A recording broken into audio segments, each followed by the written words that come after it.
Yes, Lucknow अभी फिलहाल for 4 to 5 days। मस्त जगह यार लखनऊ। हमने पहली फिल्म की शूट लखनऊ में की थी। अच्छा। हाँ चौक चौक एरिया आपका, जो मतलब चाट वाट वहां मिलती है। हाँ, अरे खूब चटोरे लोग हैं वहाँ पे। या स्टार्ट करें हम लोग? बिल्कुल यस यस प्लीज। ओके।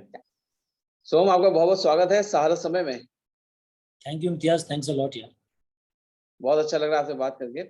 और हम कहेंगे कि आपकी दहाड़ जो है, उसकी गूंज बहुत दूर तक सुनाई दे रही है। अरे यार थैंक्स अ लॉट मैन। आपको कैसा रिस्पांस आ रहा है? किस तरह से आपको लोग विश कर रहे हैं? कैसा लग रहा है आपको? बहुत प्यार मिल रहा है यार, शो को बहुत प्यार मिल रहा है। हर एक्टर की बहुत तारीफ हो रही है। मेरे कैरेक्टर को भी बहुत प्यार मिल रहा है, क्योंकि ये कैरेक्टर एक ऐसा कैरेक्टर है कि जिसका थोड़ा आर्क है और लोग रिलेट कर पाते हैं। मुझे लगता है कि बहुत ही लोगों को बहुत सारे इमोशंस है, कि गुस्सा भी है, काइंडनेस भी है, प्यार भी है, डर भी है। तो जो सब इमोशन के साथ मुझे लगता है कि लोग कहीं ना कहीं रिलेट कर पाते हैं। तो इस कैरेक्टर को बहुत प्यार मिल रहा है। हमने अभी तक आपके कैरेक्टर्स जो देखे हैं बड़े कमाल के होते हैं। तो मतलब इस जब ये वेब सीरीज आपको ऑफर हुई थी, तो आपको मतलब पहली बार में क्लिक कर गया था, या थोड़ा सोचना पड़ा था कि करें कि ना करें, कुछ और इसमें डेवलपमेंट और चाहिए था आपको अपने कैरेक्टर में? नहीं, मुझे ऐसा बिल्कुल नहीं लगा था यार, क्योंकि एक तो इस इंडस्ट्री में जो भी एक्टर होते हैं वो Excel, Tiger Baby, Zoya Akhtar, Reema Kagti, इन नाम पर फिदा होते हैं। सबको ये लगता है कि ये अपॉर्चुनिटी कब मिले, और मुझे ये रोल ऑडिशन के थ्रू मिला था। तो मेरे इतने थे ही नहीं, मैंने तो ऑडिशन दिया था इस रोल के लिए। और जब मेरा ऑडिशन सिलेक्ट हुआ तो मुझे बहुत खुशी हुई। मुझे लगा कि यार वाह, एक तो इन लोगों के साथ काम करने का मौका मिलेगा, और दूसरा स्क्रिप्ट इतनी लाजवाब थी ना। और मैंने वैसा कुछ किया नहीं है। मैंने आज तक जितने कैरेक्टर प्ले किए हैं, चाहे वो तुम्बाड़ हो चाहे महारानी हो, बहुत ही इंटेंस कैरेक्टर प्ले किए हैं। ये कुछ था कि जहाँ मुझे अलग करने का मौका था, कि मैं हल्की सी कॉमेडी भी कर रहा हूँ, थोड़ा सा इमोशनल भी है ये कैरेक्टर। तो मुझे लगा यार, राजस्थान में शूट हो रहा है तो सोने पे सुहागा था मेरे लिए।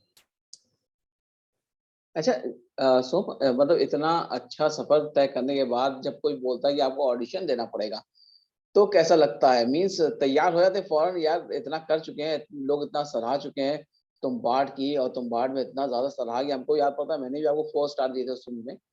जी और जी। तो कैसा लगता है जब नाम सुनते हैं कि अभी ऑडिशन देना पड़ेगा आपको? नहीं यार, बिल्कुल भी बुरा नहीं लगता मुझे ऑडिशन के नाम पर। अगर मैं भी फिल्म बना रहा हूँ, मुझे लग रहा है कि मैं प्रोड्यूस कर रहा हूँ, मुझे लग रहा है कि मैं एक एक्टर को देखना चाहता हूँ वो फिट होगा या नहीं होगा। ऑडिशन में मुझे वो पार्ट से कोई प्रॉब्लम नहीं है, पर मुझे दूसरे पार्ट से प्रॉब्लम है। कि कई बार क्या होता है कि ऑडिशन डायरेक्टर नहीं ले रहे हैं, कास्टिंग डायरेक्टर के असिस्टेंट ले रहे हैं, या कोई और ले रहा है, या उनके कोई एडी ले रहे हैं। तो कई बार क्या होता है कि may be you can do that character, पर ऑडिशन की वजह से नहीं कर पा रहे हो आप। आपका ऑडिशन शायद उतना अच्छा नहीं हुआ। कि जैसे एक बार इरफान साहब की मैंने बात सुनी थी कि यार मैंने कभी भी ऑडिशन से मुझे रोल नहीं मिला। तो मतलब जब इरफान साहब ये बात कह सकते हैं, तो शायद मतलब जब आप कास्ट हो जाते हो, जब आप अपना फुल डालते हो, वो कॉस्ट्यूम होती है, वो सेट होती है, तो वो अलग बात होती है। तो मुझे लगता है कि वो प्रोसेस कैसे और कंप्लीट हो, कि अगर कोई डायरेक्टर किसी में इंटरेस्टेड है तो वो थोड़ा समय उसके साथ बिताए, फिर उसके बाद कुछ करवा के देखे। मुझे लगता है ऐसा कुछ प्रोसेस होना चाहिए। ऑडिशन से मुझे कोई गुरेज नहीं है। काफी इंटेंस है पूरी वेब सीरीज जो है, जो चल रहा है। और काफी देखने में लोगों को बड़ा मजा आ रहा है। तो जब एक वुमेन सेंट्रिक होता है, तो उसके इर्द गिर्द जो कैरेक्टर्स होते हैं, वो उसको करने में आप कितना एंजॉय करते हैं? जैसे इस वक्त जैसे सोनाक्षी जो है वो मेन लीड पकड़े हुए हैं, तो उसके बारे में थोड़ा जानना चाहेंगे। वो क्या फीलिंग होती है? क्या आप क्या सोच के फिर अपने कैरेक्टर्स को आप जीते हैं उस वक्त? यार मैं एज एन आर्टिस्ट इन सब चीजों में नहीं सोचता कि कौन सेंट्रिक है और कौन लीड कर रहा है। मुझे लगता है कि मुझे मेरा कैरेक्टर पसंद आया, जिन लोगों के साथ काम करने की मेरी चाह है वो मेरी चाह पूरी हो रही है, तो ये इनफ होता है मेरे लिए कि मैं उसको ईमानदारी से कैसे निभाऊं। अगर मैंने मेरा काम ठीक से किया, तो हो सकता है कि मुझे इस बार अटेंशन नहीं मिले, पर मैं कोई और काम करूं, लोग वो देखें और उस काम के कारण ये काम भी देखें। जरूरी है कि मैं मेरा काम, मुझे अगर स्टोरी पसंद आई है, स्क्रिप्ट पसंद आई है, मुझे लगे कि मैं इसको कुछ कंट्रीब्यूट कर सकता हूँ, टेबल पर मैं कुछ ला सकता हूँ, तो मैं वो सोच कर करता हूँ यार, कि मुझे मजा आ रहा है या नहीं आ रहा। तो इसमें जो भी जो स्टोरी चल रही है, वो कहीं ना कहीं एग्जिस्ट भी करती है, ऐसा मुझे लगता है। तो उसके बारे में आप क्या क्या सोचते हैं कि मतलब ये जो वुमेन्स के ऊपर जो इस तरह की जो बातें सामने आती हैं, तो आप क्या सोचते हैं ये इसके लैकिंग कहाँ पे आती है? मीन्स कहीं पे सोसाइटी की लैकिंग है या प्रशासन की लैकिंग होती है? क्या आप मानते हैं सब बातों को? मैं उस चीज़ का यार एक्सपर्ट नहीं हूँ, मैं क्रिएटिव आदमी हूँ। पर मुझे लगता है कि सिनेमा कहीं न कहीं समाज का रिफ्लेक्शन होता है। वहीं से कहीं से निकल कर आता है। तो आई डोंट नो कि ऐसा नहीं है कि कोई ट्रू स्टोरी पर बेस्ड है। पर कहीं न कहीं एक इंस्पिरेशन होती होगी, कुछ लिखते होंगे। तो वो तो एक बहुत लंबा मुझे लगता है मुद्दा है कि प्रशासन क्या कर रहा है और वो क्या कर रहा है। मुझे लगता है कि as an artist you should do your job properly. Activist बनने की ज़रूरत नहीं होती है। और ये एक्टिविस्ट बनना ट्विटर पर या सोशल मीडिया पर बहुत आसान होता है। अगर आप वास्तव में एक्टिविस्ट बनना चाहते हो, तो आप जाओ धरने पर, बैठो, मतलब आप अपना लाइफ दे दो। मैं वो ये जो सिर्फ़ ट्विटर वाली बातें होती हैं, उसमें वो वाले एक्टिविस्ट मैं हूँ नहीं और मुझे कम पसंद आते हैं। अच्छा, आपके हिसाब से क्या चीज़ टफ़ है? एक प्रोड्यूसर बनना टफ़ होता है कि एक्टर? क्या चीज़ बहुत टफ़ है? क्योंकि आप दोनों हैं। डेफ़िनेटली एक प्रोड्यूसर, मतलब एक्टर तो मुझे लगता है कि बहुत मज़ेदार जॉब है। इस फ़िल्म लाइन में अगर सबसे मज़ेदार जॉब है तो एक्टर है, कि आपकी मेहनत कम है और रिटर्न आपको बहुत ज़्यादा है, कि 200-300 लोग काम करते हैं और आपका जो फ़ेस है वो सबसे आगे होता है। आपको लोग देखते हैं, जबकि उसपे कितने लाइटमैन, कितने लोगों की दिन-रात की मेहनत जाती है। एक राइटर 1 साल लगा देता है स्क्रिप्ट लिखने के लिए। जबकि प्रोड्यूसर बहुत टफ जॉब है और मुझे लगता है कि बहुत ही थैंकलेस जॉब है, कि आप एक स्टोरी से, और ख़ास करके जब आप इंडी प्रोड्यूसर, आप एक स्टोरी को ज़ीरो डाउन करते हो, वहाँ से उसका स्क्रीन प्ले फिट करना, आइडिया को लाना, म्यूज़िक, शूट करना, ओवर बजट चली जाती है चीज़ें।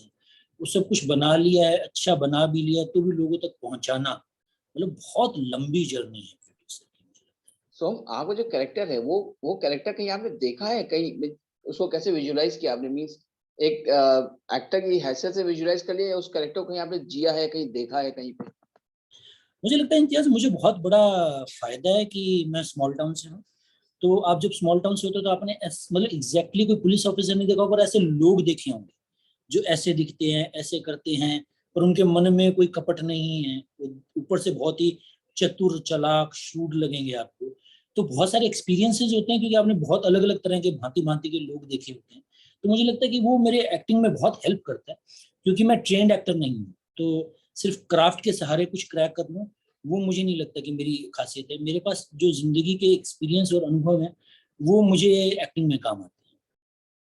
अच्छा, एक एक्टर की जो भूख होती है वो ठीक है, ओटीटी प्लेटफ़ॉर्म तो बहुत बड़ा एक प्लेटफ़ॉर्म आ गया, इसपे सब लोग काफ़ी ज़्यादा उनको काम भी अच्छा मिलने लगा, बहुत कुछ अपना टैलेंट भी दिखाने का मिलने का मौका मिला।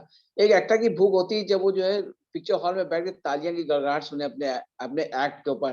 तो कहीं वो चीज़ आप क्या मिस करते हैं या ओटीटी को आप खैर बहुत बड़ा प्लेटफ़ॉर्म होता है ओटीटी तो, लेकिन उस चीज़ को आप कितना मिस करते हैं?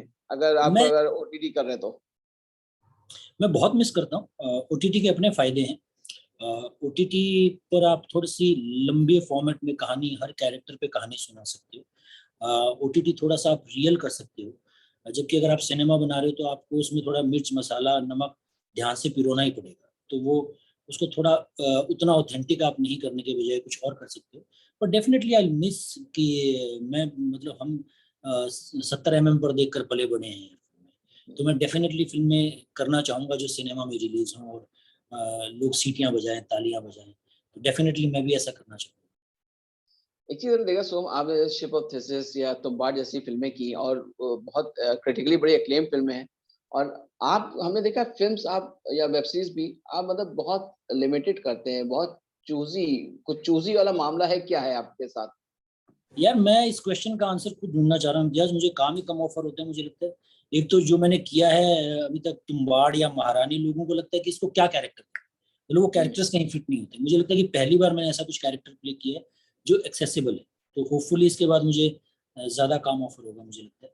और सेकंड, मुझे लगता है कि मैं प्रोड्यूस करता हूँ, तो लोगों को लगता है कि नखरे होंगे इस आदमी के, या मैं ट्रेन्ड एक्टर नहीं हूँ, तो लोगों को लगता है पता नहीं इसको एक्टिंग आती भी है या नहीं। तो मुझे पता नहीं लोगों को क्या नोशंस होते हैं, क्योंकि मुझे जो भी काम मिला है उन लोगों से मिला जो लोग मुझे जानते थे। कि मुझे महारानी मिली क्योंकि सुभाष कपूर मुझे जानते थे। पर मैं काम करना चाहता हूँ एज़ एन एक्टर। मुझे बहुत सारे जॉनरा करने हैं, मुझे कॉमेडी करना है, मुझे एक्शन करना है, मुझे रोमांस करना है, मुझे बहुत सारा काम करना है। देखते हैं कब मिलेगा। नहीं, ये तो आपको कोई देख के नहीं कह सकता कि आपको एक्टिंग नहीं आती, क्योंकि शिप ऑफ थेसिस या आपने तुम्बाड़ और महारानी जैसी फ़िल्मों में जो काम किया है, वो तो कमाल का है। तो ये तो कोई नहीं कह सकता कि आपको एक्टिंग नहीं आती, वो बात अलग है कि शायद आप चूज़ी होंगे या जो भी दूसरे मसले हों। हम चलते थे ये पूछेंगे कि पूरा दहाड़ जो टाइटल है ज़बरदस्त है और जो जी। पूरी स्टारकास्ट है ज़बरदस्त है। हम सबके साथ थोड़ा-थोड़ा सा एक्सपीरियंस जानना चाहेंगे, ख़ासतौर से सोनाक्षी के साथ जो काम करने का एक्सपीरियंस है वो कैसा था आपका? सोनाक्षी के साथ मुझे बहुत मज़ा आया क्योंकि हम मेरे दिमाग में एक पर्सपेक्शन होता है कि यार स्टार है, शत्रुघ्न सिन्हा की बेटी है, दबंग जैसी बड़ी-बड़ी फ़िल्में की हैं। तो मतलब उनका नहीं है, ये मेरे दिमाग की उपज है। मुझे लगता है कि बहुत नखरे होंगे, पर she is the most sincere actor on the set और बहुत ही वेलकमिंग थी, बात करने में बहुत रिस्पेक्टफुल थी, अपने काम को बहुत सिंसियरिटी से करती थी, बहुत मन लगाकर की, चाहे मतलब मेरे जैसा आदमी जो वहाँ से है तो उसके लिए डायलेक्ट आसान होती है। सोनाक्षी ने बहुत मेहनत की डायलेक्ट पे, बहुत ही हार्ड वर्किंग वो रही सोनाक्षी। और विजय के साथ मेरा ज़्यादा काम था नहीं, तो बहुत ज़्यादा टाइम मुझे विजय के साथ बिताने का मौका मिला नहीं। और जहाँ तक गुलशन की बात है, तो वो तो डार्लिंग आदमी है। He is my favourite co-star. He is a very sensitive person. मतलब मैं थोड़ा-सा सोशली ऑकवर्ड आदमी हूँ, तो मैं मेरे रूम में पड़ा रहता था। तो वो कहता था, "ये तो गुफा वाले बाबा हैं।" वो कहीं भी पार्टी-वार्टी हो रही थी, तो मुझे खींच के ले जाता, डांस करवाता। तो वो आस-पास के अपने लोगों का बहुत ख़्याल रखता है गुलशन, बहुत प्यार देता है, बहुत ही प्यारा इंसान है। तो एज़ एन एक्टर मुझे उसके साथ काम करके बहुत मज़ा आया। मेरा फेवरेट को-स्टार है गुलशन। एक चीज़ चलते थे ज़रूर पूछेंगे सोम कि आप जब राजस्थान से चले, सब कुछ वहाँ पे आपका सेटअप पूरा प्रॉपर था, तो यहाँ पे आने के बाद अभी क्या जब मुड़ के देखते हैं तो क्या लगता है कि सही डिसीज़न था? मुझे लगता है बहुत सही डिसीज़न था। एक टाइम था मेरी लाइफ़ में जब मैं बहुत सोचा करता था कि शुड आई लीव, मैं छोड़ दूँ क्या? मुझे बहुत स्ट्रगल, बहुत मेहनत करनी पड़ रही है। और मुझे लगता है कि आज की डेट में वो बहुत सही डिसीज़न था, कि कहीं पहुँचने के लिए मुझे लगता है कहीं से तो निकलना ही पड़ता है। चलिए, हमें पूरा यकीन है कि आपका ये सफ़र ऐसे ही आगे जारी रहेगा और आपकी ज़बरदस्त एक्टिंग है और लोग ज़रूर सराहेंगे आगे भी आपको बहुत अच्छा काम और ऐसे ही आपके साथ दोबारा इंटरव्यू करने बैठेंगे। All the best thank you. बोलेंगे सोम आपको। Thank you Imtiaz, thanks a lot. Thank you so much. Okay take Imtiaz. Care. ये टेलीफ़ोन की बजाय ना ज़ूम कर लिया करो, थोड़ा-सा ना टेलीफ़ोन